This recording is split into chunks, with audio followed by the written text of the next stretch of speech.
Assalamualaikum warahmatullahi wabarakatuh. Waalaikumsalam warahmatullahi wabarakatuh. Gimana kabarnya hari ini? Baik. Melanjutkan materi yang kemarin, yaitu apa ya? Kemarin materinya apa? Salat Jumat. Sudah paham semua ya? Nah, Sekarang materinya yaitu sholat jamak qashar. Ada yang tahu nggak sholat jamak qashar? Sholat jamak dulu. Jamak itu artinya apa? menggabungkan. Terus menggabungkan kan? Itu kan secara istilah ya? Secara bahasa. Kalau secara istilah artinya apa? Tahu. Secara istilah, sholat jamak menurut istilah adalah mengumpulkan dua sholat wajib yang dikerjakan dalam satu waktu. Jadi misal sholat duhur dan asar dikerjakan di waktu duhur atau di waktu asar. Kalau di waktu duhur itu namanya jamak takdim, kalau di waktu asar namanya jamak takhir. Menjamak sholat hukumnya mubah. Menjamak sholat itu hukumnya mubah atau boleh bagi orang yang sudah memenuhi syarat. Syaratnya apa kalau dilakukan sholat jamak itu? Bolehnya dilakukan sholat jamak itu kenapa? Ketika dalam perjalanan jauh. Ya, musafir ya. Biasanya kita hanya musafir. Seperti dalam hadis riwayat yaitu Anas radhiyallahu anhu, qala kana Rasulullah sallallahu alaihi wasallam tidak rahila qabla an tasihu syamsu akhir dhuhri ila waqtil asri thumma nazala yajma'u bainahuma fa in zawat syamsu qabla abyar tahila sholatu thumma rabibat. Yang artinya dari Anas, ia berkata Rasulullah Shallallahu Alaihi Wasallam apabila berangkat sebelum tergelincir matahari, maka beliau akhirkan sholat duhur ke asar. Kemudian dalam perjalanan beliau turun dari kendaraan menjamak kedua sholat itu. Apabila beliau berangkat sesudah tergelincir matahari, maka beliau kerjakan sholat duhur baru berangkat naik kendaraan. Seperti itu hadis tentang sholat jamak. Mengapa dibolehkannya sholat jamak? Hadis di atas dapat disimpulkan bahwa Rasul pernah menjamak sholat karena ada suatu sebab, yaitu seperti yang dikatakan Rian itu berpergian. Macam-macamnya itu ada berapa? Barusan saya sebutkan macam-macam sholat jamak ada dua. Ada yang tahu? Jamak takdim, jamak takhir. Ya, jamak takdim dan jamak takhir. Jamak takdim adalah mengumpulkan dua sholat wajib yang dikerjakan pada waktu yang awal. Jadi misalnya kita mau menjamak sholat duhur sama isya, maghrib sama isya, itu dikerjakan di waktu awal, berarti di maghrib. Yang kedua yaitu jamak takhir, mengumpulkan dua sholat wajib dan dikerjakan di waktu yang kedua. Misal sholat duhur sama asar, berarti dikerjakan di waktu sholat asar. Syarat umum sholat jamak. Yang pertama harus musafir atau orang yang sedang perjalanan, bukan untuk tujuan bermaksiat. Jadi misalnya Sudin mau ke Surabaya tapi untuk dugem, itu nggak boleh, nggak diterima sholat jamaknya. Yang kedua, jarak perjalanan minimal berapa? Ada yang tahu nggak? 80,5 km. Jadi misal dari Brebes itu kemana? 85 km. Jakarta ada nggak? Ada. Jakarta ya, Jakarta. Jadi itu kalau nggak sempat sholat boleh dijamak. Yang ketiga yaitu tidak boleh makmum dengan orang mukim. Jadi misalnya kita sedang perjalanan jauh, terus mau sholat jamak, tapi kita ikut orang yang bermukim di situ, itu nggak boleh, harus mendirikan sendiri sholat kita berjamaah dengan orang-orang yang sedang perjalanan bersama kita. Yang keempat yaitu berniat sholat jamak tentunya. Syarat jamak takdim. Yang pertama dikerjakan dengan tertib, yakni dengan sholat yang pertama misalnya dulu kemudian asar, atau maghrib dulu kemudian isya, itu takdim. Sudah saya jelaskan ya barusan. Sama jamaah takdim juga paham ya. Tata caranya yang pertama yaitu berniat sholat, misalnya sholat zuhur di jamaah takdim. Niatnya ada yang paham kan? Niat jamaah takdim Bisa. tulis.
Ada yang bisa baca nggak?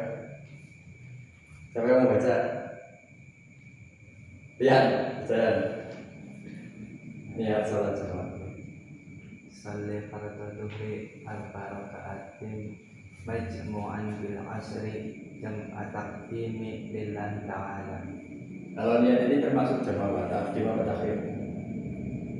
Takdim Takdim, berarti dikerjakan di awal ini di waktu apa mengerjakan tadi? waktu Zuhur. Zuhur. Yaitu tata cara yang kedua. Setelah niat takbir, lalu sholat 4 rakaat seperti biasa, salam, langsung berdiri lagi karena menjamak menggabungkan. Langsung dilanjut sholat yang kedua yaitu asar. Tinggal diganti asar arba'a raka'atin majmu'an bil dhuhri jam'at taqdimi lillahi ta'ala. Ini tergantung mau imam ya imaman lillahi ta'ala, kalau makmuman lillahi ta'ala. Jamaah takhir ya sama sebenarnya, cuma diganti ini jamaah takhir, jamaah takdimnya diganti jamaah takhir.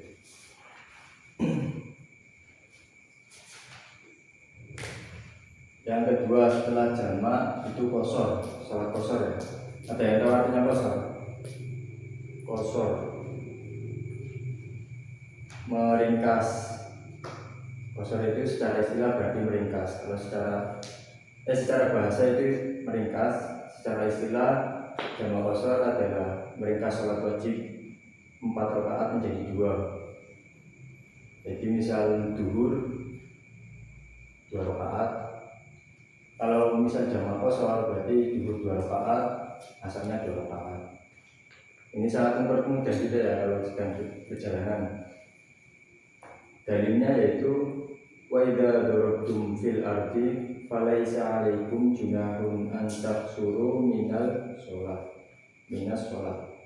Ini terdapat dalam surat An-Nisa ayat 101 yang artinya apabila kamu mengadakan perjalanan di atas bumi, itu maksudnya baik di darat maupun di laut ya, maka tidak ada halangan bagimu untuk mereka sholat. Ini perintah Allah. Kalau memang sedang halangan kayak sedang perjalanan itu gak apa-apa sholat qashar. Syarat sahnya sholat qashar yaitu orang yang sedang dalam perjalanan atau musafir dan bukan untuk tujuan maksiat. Yang kedua, berniat mengqashar pada waktu takbiratul ihram. Yang ketiga sama, jaraknya 80 km. Cara mengqashar sholat, yang pertama sholat yang berjumlah 4 rakaat. Berarti apa aja? Zuhur asar isya. Zuhur, asar, isya. Yang kedua, kalau misal sholat maghrib nih mau dijama sama sholat jama qashar ya, sholat maghrib dijama sama sholat dijama qashar sama sholat isya. Sholat maghribnya berkurang apa enggak? Enggak, pinter kamu. Bagus. Yang ketiga yaitu sholat subuh. Sholat subuh itu enggak bisa dijama atau dikosor. Praktik sholat jama qashar. Yang pertama, sholat jama qashar menggunakan jama takdim. Misalnya sholat zuhur dengan asar. Tata caranya sebagai berikut. Pertama, niatnya yaitu usolli fardhu dhuhri qashron majmu'an ma'al asri jama takdimi makmuman atau imaman lillahi ta'ala. Yang kedua sama takbiratul ihram, terus sholat seperti sholat biasa, salam, langsung berdiri lagi, melanjutkan sholatnya selanjutnya, yaitu sholat asar. Niatnya usolli fardhu asri qashron majmu'an ma'al dhuhri jam'a taqdimi lillahi ta'ala. Kalau misal mau dijamak takhir, jamak qashar apa sih takhir? Ya tinggal diganti taqdimi jadi takhiri. Hikmahnya apa jamak qashar ini? Ada yang tahu nggak hikmah dari sholat ini? Hikmahnya yaitu yang pertama ya, sholat jamak qashar merupakan rukhsah. Rukhsah itu apa? Kemudahan yang diberikan oleh Allah Subhanahu wa taala terhadap hambanya manakala kita sedang berpergian tetapi tetap bisa melaksanakan ibadah. Yang kedua, dengan melaksanakan sholat ini mengandung arti bahwa Allah Subhanahu wa taala tidak memperberat terhadap hambanya sekalipun sholatnya dikumpulkan dan diringkas. Jadi walaupun kita sholat apa sih zuhur sama asar di jamak qashar, artinya itu kan berarti diringkas ya, waktunya rakaat juga diringkas. Itu pahalanya tetap seperti pahala sholat zuhur dan asar. Yang ketiga, disyariatkan sholat jamak qashar ini supaya manusia tidak meninggalkan sholat. Jadi bagaimanapun keadaan kita, sebaiknya ya sebisa mungkin lah itu tetap sholat. Materi yang terakhir yaitu sholat dalam keadaan darurat. Keadaan darurat itu apa aja biasanya? Misal sakit parah, kritis, terus ya ketika di kendaraan itu juga kan darurat. Sholat yang pertama yaitu sholat dalam kendaraan, yang kedua sholat bagi orang yang sakit. Jika masih bisa wudhu maka berwudhu. Kalau tidak bisa tidak bisa wudhu sendiri, itu boleh diwudhukan sama yang mahram. Kalau emang sama dokternya itu nggak boleh kena air, misalnya sangat parah kan, berarti itu boleh menggunakan tayamum.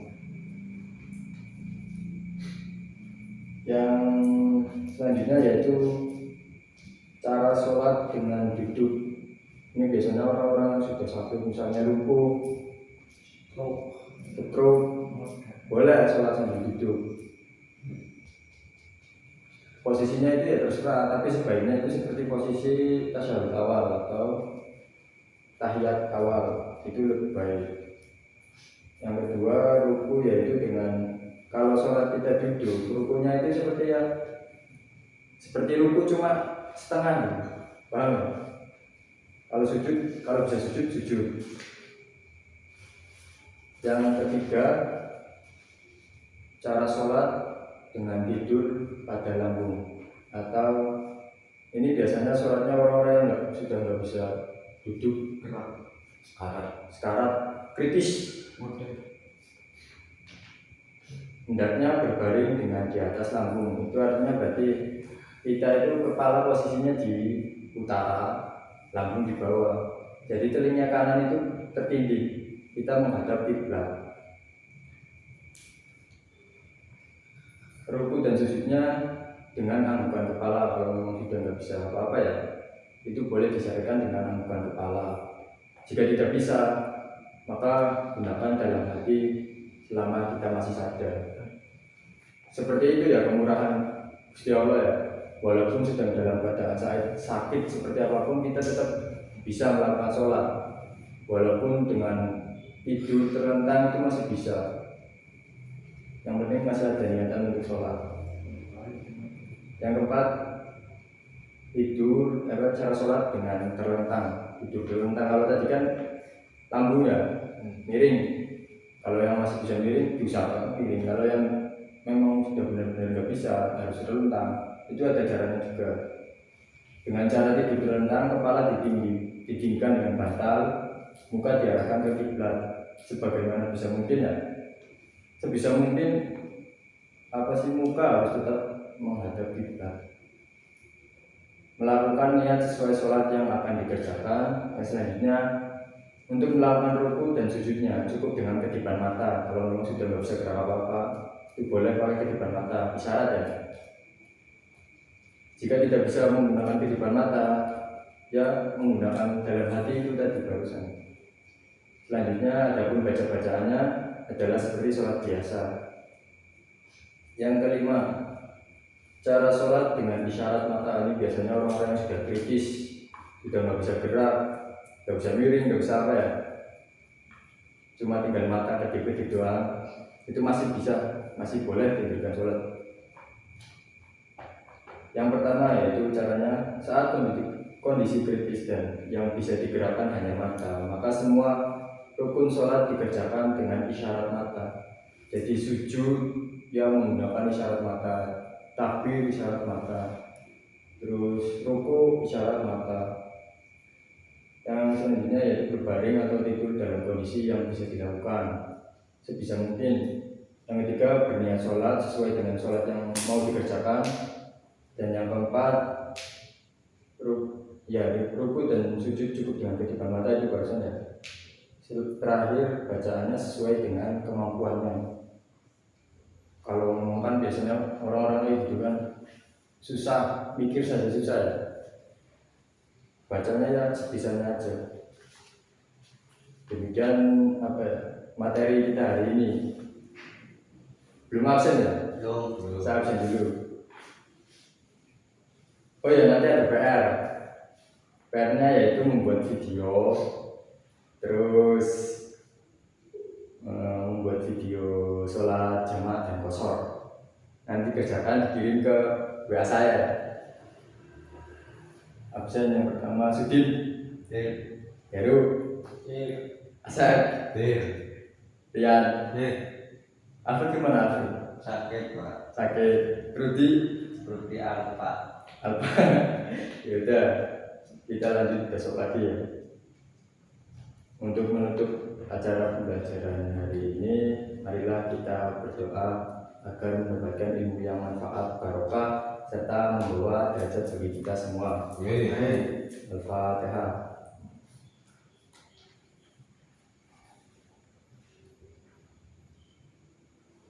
Doa selesai. Silakan berdoa.